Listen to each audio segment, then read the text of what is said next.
Unboxing బీచ్లో చేస్తే బాగుంటుంది కదా, వెరైటీగా భయంకరంగా ఉందండి. ఇంతకీ నేను ఎన్ని బోట్లే, ఎన్ని రకాల బోట్లు. ఈ పక్షులు చూడండి ఎంత అందంగా బీచ్లో.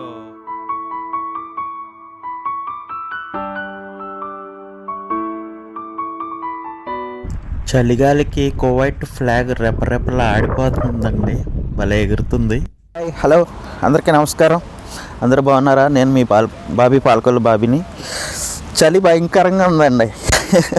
అన్బాక్సింగ్ చేద్దాము మైక్ అని చెప్పి బీచ్కి తీసుకొచ్చా ఫోన్ని, కానీ చలి భయంకరంగా ఉంది, వణికిపోతాం. చూడండి ఎంత దారుణంగా ఉందో చలి, మీకే తెలుస్తుంది చూస్తూ ఉంటే. హాయ్ అండి అందరికీ. ఈరోజు అన్బాక్సింగ్ వీడియో చేద్దామని బీచ్కి వచ్చానండి.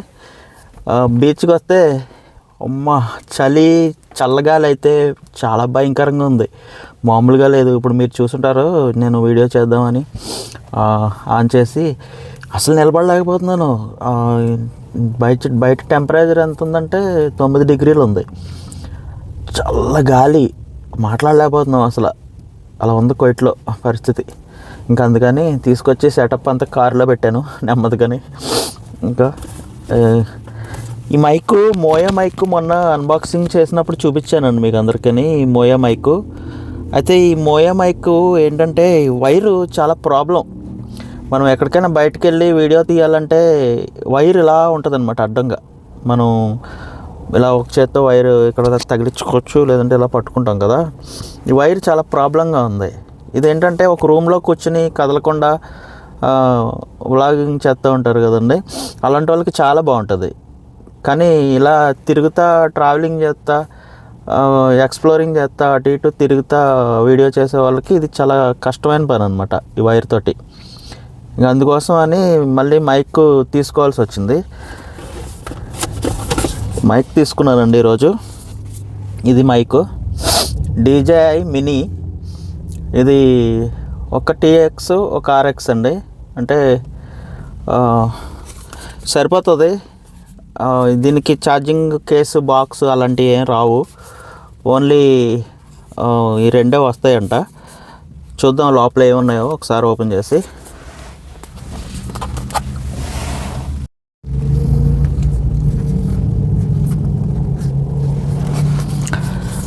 ముఖ్యంగా విషయం ఏంటంటే అండి, తల్లిదండ్రులు గల్ఫ్ కంట్రీలో ఉండి, పిల్లలు ఇండియాలో ఉండి మంచిగా పని చేసుకుని మంచిగా చదువుకునే వాళ్ళ గురించి నేను ఏమనట్లేదండి. వాళ్ళని ఎప్పుడూ నేను అప్రిషియేట్ చేస్తాను. ఎందుకంటే అలాంటి పిల్లలు ఉండడం వల్ల తల్లిదండ్రులకి చాలా గర్వంగా ఉంటుంది.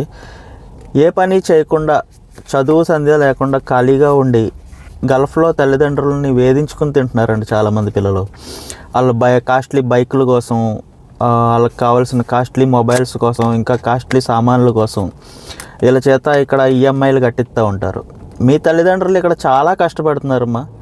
మీరు చేతనైతే వాళ్ళకి సపోర్ట్ చేయండి, అంతేగాని వాళ్ళ కష్టాన్ని అంతా మీరు వడ్డీలు పాలు చేసి, EMIలు పాలు చేసి అలాగ వాళ్ళని ఇబ్బంది పెట్టొద్దు. మీరు కూడా ఎంతో కొంత కష్టపడి వాళ్ళకి ఒక తోడుగా ఉంటే వాళ్ళకి చాలా ధైర్యంగా ఉంటుంది. మీ పిల్లలు ఏం చేస్తున్నారంటే, మేము కొన్న బైక్ వేసుకుని తిరుగుతున్నారు అని చెప్పలేరు కదా వాళ్ళు ఎవరికైనా. మీరు ఏదన్నా పని చేస్తా, ఏదన్నా చదువుతూ ఉంటే మా పిల్లలు ఇలా చదువుకుంటున్నారు, మా పిల్లలు ఇలా చేస్తున్నారు అని అందరికీ గర్వంగా చెప్పుకుంటారు వాళ్ళు. అలాగా ఇక్కడ మీకు EMIలు కట్టలేక చాలామంది బాధపడుతున్నారు. నేను చూస్తా చాలామందిని ఇక్కడ, చాలామంది చాలా బాధపడుతూ ఉంటారు. వీళ్ళు కష్టపడిన కష్టం అంతా నెల వచ్చేటప్పటికి EMIలకి, వడ్డీలకి వెళ్ళిపోతుంది. ఈ దేనికి? ఒక ఇల్లు కట్టడం వల్ల, ఒక పెళ్లి చేయడం వల్ల ఇలా జరిగితే పర్వాలేదు. కేవలం ఒక మంచి కాస్ట్లీ ఫోన్ కొనడం వల్ల, ఒక కాస్ట్లీ బైక్ కొని వాళ్ళ పిల్లలకి ఇవ్వడం వల్ల వీళ్ళ జీవితాలు చాలా రోజులు ఇక్కడ ఇబ్బంది పడుతున్నాయి. వీళ్ళు రాత్రులు నిద్ర లేక, సరైన తిండి లేక చాలా ఇబ్బందులు పడతా మిమ్మల్ని అందరినీ వదులుకుని ఇక్కడ కష్టపడి పనిచేస్తున్నారు. వాళ్ళ కష్టార్జితాన్ని మంచిగా ఉపయోగించుకుని భవిష్యత్తులో ఆనందంగా బతకడానికి, మంచి జీవితాన్ని బ్రతకడానికి ఉపయోగించుకోండి. అంతేగాని వేస్ట్గా ఈరోజు 2 లక్షలు పెట్టి బైక్ కొంటే అది నెల రోజుల తర్వాత ₹1,00,000 కూడా రాదు, అలా అయిపోతుంది. మీకు తెలిసిందే కదా ఈ విషయం అంతాని. ఏదైనా ఉపయోగపడేదానికి ఉపయోగించుకోండి మీ తల్లిదండ్రుల కష్టార్జితాన్ని. అంతేగాని ఉపయోగం లేని దానికి ఊరికనే ఇలా తిరగడానికి అలా ఉపయోగించి వాళ్ళని ఇబ్బంది పెట్టకండి. మీరు భవిష్యత్తులో ఇబ్బంది పడకండి. ఎందుకంటే మీ భవిష్యత్తు కోసం వాళ్ళు కష్టపడుతున్నారు కాబట్టి వాళ్ళ కష్టార్జితాన్ని మీరు సరైన విధంగా ఉపయోగించుకుంటే మీ భవిష్యత్తే బాగుంటుంది. ఎందుకంటే వాళ్ళు ఇక్కడ కష్టపడేది మీకోసం కాబట్టి. ఓకేనమ్మా. మరి ఈ మాటలు ఎవరికైనా తప్పుగా అనిపిస్తే నన్ను క్షమించండి. నాకు చెప్పాలనిపించింది. చాలామంది ఇక్కడ బాధపడుతూ ఉంటారు, మేము పని చేస్తున్నాం, నెల వచ్చేటప్పటికి ఏమన్నా పిల్లలకి ఏమన్నా కొందామంటే డబ్బులు మిగలట్లేదు, పిల్లలకి ఏమన్నా చేద్దామంటే డబ్బులు ఉండట్లేదు అని బాధపడుతూ ఉంటారు చాలామంది తల్లిదండ్రులు. అవన్నీ చూస్తున్నాం కాబట్టి నేను ఈ మాటలు చెప్తున్నా. ఇంకా అన్బాక్సింగ్లోకి వెళ్ళిపోదాం మనం. అన్బాక్సింగ్ బీచ్లో చేస్తే బాగుంటుంది కదా, వెరైటీగా అని ఆలోచించాను. కానీ ఇది ఈ గాలికి, ఈ గాలి సౌండ్కి, ఇక్కడున్న చలికి కష్టం అండి. మన వల్ల కాదు, తట్టుకోలేము మనం. చాలా ఇబ్బంది పడాలి. బాక్స్ అండి. ఇందులో ఏదో కవర్ ఉంది, మాన్యువల్ బుక్కు, స్టిక్కర్స్ ఇవి అనుకుంటా. ఇవి మనకు సంబంధం లేదు, మనకి చదవడానికి కూడా పెద్దగా చదువు రాదు. పక్కన పెట్టేద్దాం. దీని సంగతి ఏంటో చూద్దాం.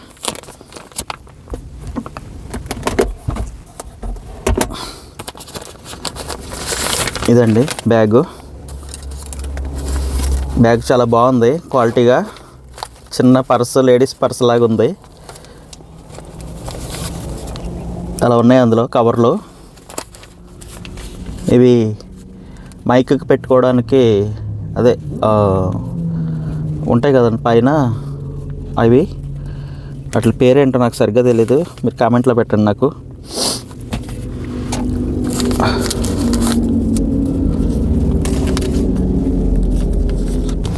రిసీవర్ అండి, చాలా చిన్నగా ఉంది, పట్టుకోవడానికి భయం అవుతుంది. ఇది ఎలా ఉపయోగిస్తానో.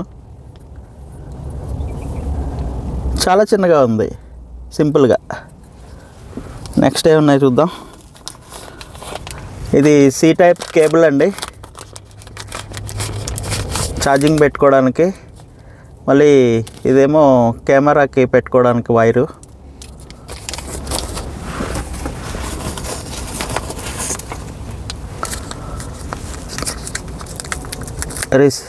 ఇది ఛార్జింగ్ పోర్ట్ అండి.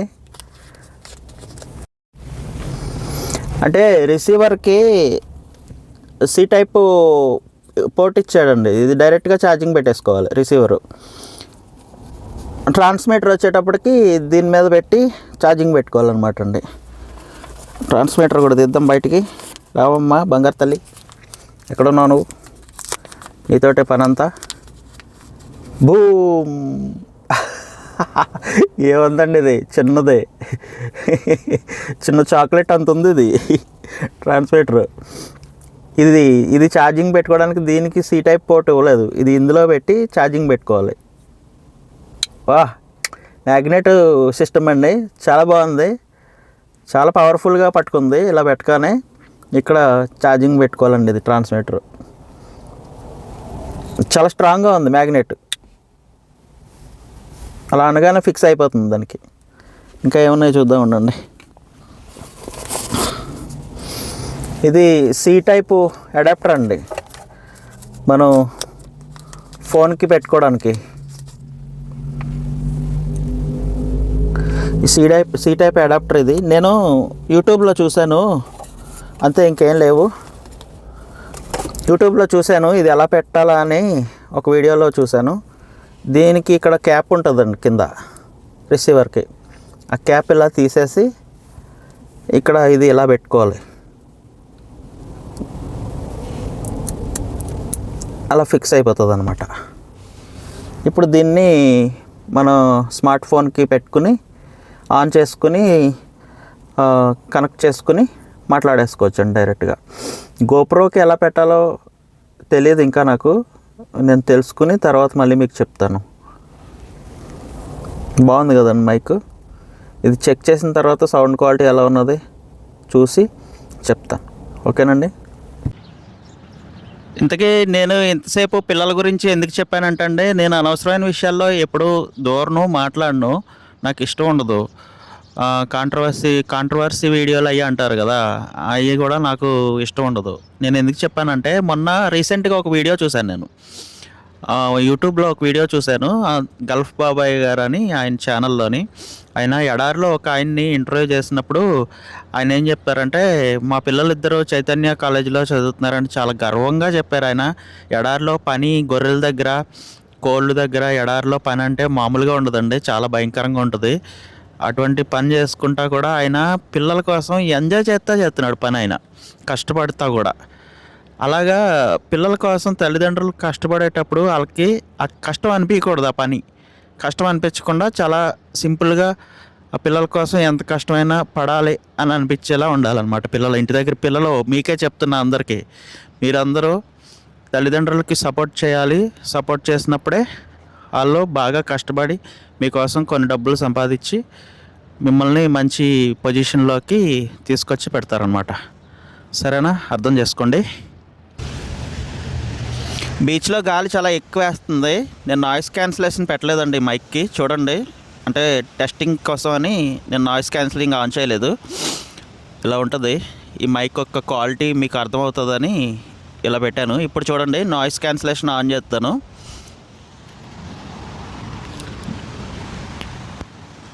ఇప్పుడు ఆన్ చేశానండి నాయిస్ క్యాన్సిలేషను. జస్ట్ పవర్ బటన్ ఇలా ఒకసారి టచ్ చేసి వదిలేస్తే చాలు, నాయిస్ క్యాన్సిలేషన్ ఆన్ అయిపోతుంది. ఇప్పుడు వాయిస్ ఎలా ఉన్నదో మీరు చూడండి, క్లియర్గా ఉన్నదా లేదా. ఈ మైక్ నాకు కోవిడ్ డబ్బులు 30 దినార్లు పడిందండి. అంటే మన ఇండియా డబ్బులు 8,500 రూపాయలకి, కొంచెం ఒక 100 అటు ఇట్లో ఉండొచ్చు. క్వాలిటీ అయితే బాగానే ఉన్నది అనిపిస్తుంది. నీట్గా క్లియర్గా, క్రిస్టల్ క్లియర్గా ఉంది. వాయిస్ రికార్డింగ్ కూడా నేను కూడా విన్నాను. మీకు ఎలా అనిపించిందో కామెంట్లో తెలియచేయండి. ఇప్పుడు చూడండి, రోడ్డు పక్కనే ఉన్నాను. ఈ రోడ్డు పక్కన ఉండడం వల్ల నాయిస్ క్యాన్సిలేషన్ అనేది ఎలా పనిచేస్తుందో మనకు తెలుస్తుంది. కార్లు సౌండ్లు అవి బాగా ఎక్కువ వినపడుతూ ఉంటాయి కదండి, చాలా ఎక్కువ వినపడుతున్నాయి కార్లు సౌండ్లు అయితే బయట. మరి ఇందులో ఎలా రికార్డింగ్ అవుతుందో లేదు చూద్దాము, దీని క్వాలిటీ ఎలా ఉందని. నాకైతే సూపర్గా ఉందనిపించిందండి. సౌండ్స్ అట్లా బయట సౌండ్స్, పెద్ద పెద్ద సౌండ్లు ఏమీ వినిపించట్లేదు అసలు. చాలా క్లియర్గా వాయిస్ రికార్డింగ్ చేస్తుంది.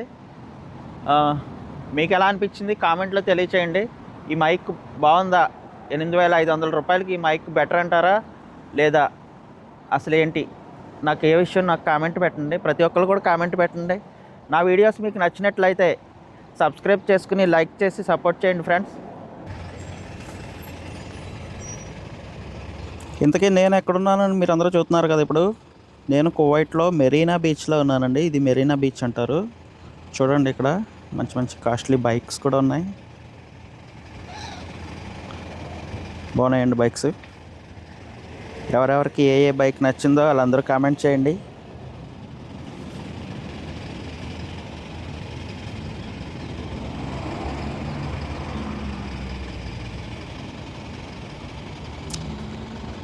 బాగున్నాయి కదండి బైక్స్. చూడండి, ఈ పావురాలు దగ్గరికి వెళ్తున్నాయి కానీ కదలట్లేదు, ధైర్యంగా ఉన్నాయి. చూడండి, ఈ మెరీనా బీచ్లో మంచి మంచి రెస్టారెంట్స్, బీచ్ సైడ్ హోటల్స్, చాలా బోట్లు కూడా ఉంటాయి. అంటే సూర్యుడికి ఎదురుగా నిలబడడం వల్ల మీకు క్లియర్గా కనిపించకపోవచ్చు, మబ్బుగా కనబడుతుంది.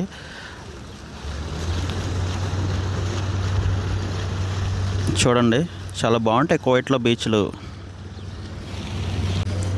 ఈ పక్షులు చూడండి ఎంత అందంగా బీచ్లో అన్నీ చాలా ఉన్నాయి. వీటిని ఏమంటారో నాకు తెలీదు, మీకేమన్నా ఐడియా ఉంటే వీటి పేరేంటో నాకు కామెంట్ చేయండి. రకరకాల బోట్లు, చాలా మోడల్ బోట్లు ఉంటాయి. ఇవన్నీ రెంట్కి తీసుకోవచ్చు. రెంట్కి తీసుకుని మనం మాట్లాడుకుని సరదాగా ఎంజాయ్ చేస్తూ అలా బయటికి వెళ్ళొచ్చు, తిరగచ్చు. చాలా డబ్బులతో కూడిన వ్యవహారం కదా, డబ్బు ఉంటే దునియాలో ఏమైనా జరుగుతుందండి. చూడండి, ఎన్ని బోట్లే, ఎన్ని రకాల బోట్లు ఉన్నాయో. చాలా మోడల్ బోట్లు ఉంటాయి.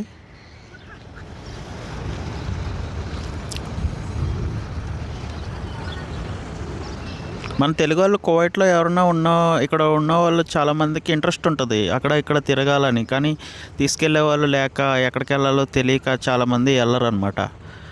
ఇది మెరీనా బీచ్ అండి, చాలా బాగుంటుంది.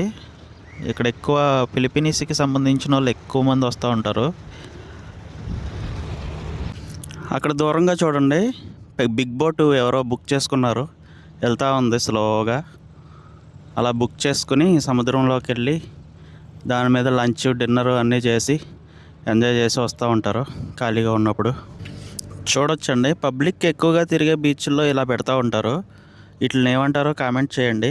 బ్యాటరీతో వెళ్తూ ఉంటాయి. బ్యాటరీ స్కూటర్స్ అని కూడా అంటారు అనుకుంటా.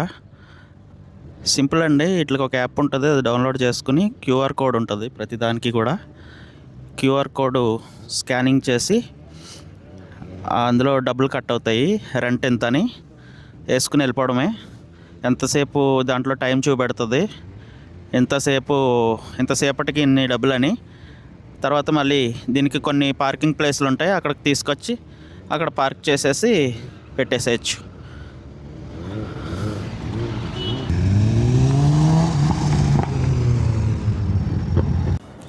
అదండి, కువైట్లో అందమైన బీచ్ల్లో ఈ బీచ్ కూడా ఒకటి. చాలా బాగుంటుంది. మెరీనా బీచ్ అంటే ఫేమస్ బీచ్, అందరూ రావచ్చు. షాపింగ్ కూడా చేయొచ్చు, రెస్టారెంట్లు ఉంటాయి, రెస్టారెంట్లో ఎంజాయ్ చేయొచ్చు. మంచి పార్కింగ్ ఉంటుంది, గార్డెన్ బాగుంటుంది, సూపర్గా ఉంటుంది.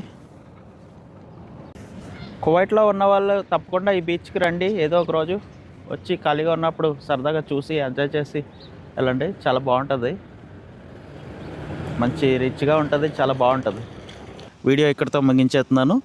ముందు మంచి వీడియోలతో మళ్ళీ కలుసుకుందాం. జై హింద్, బాయ్.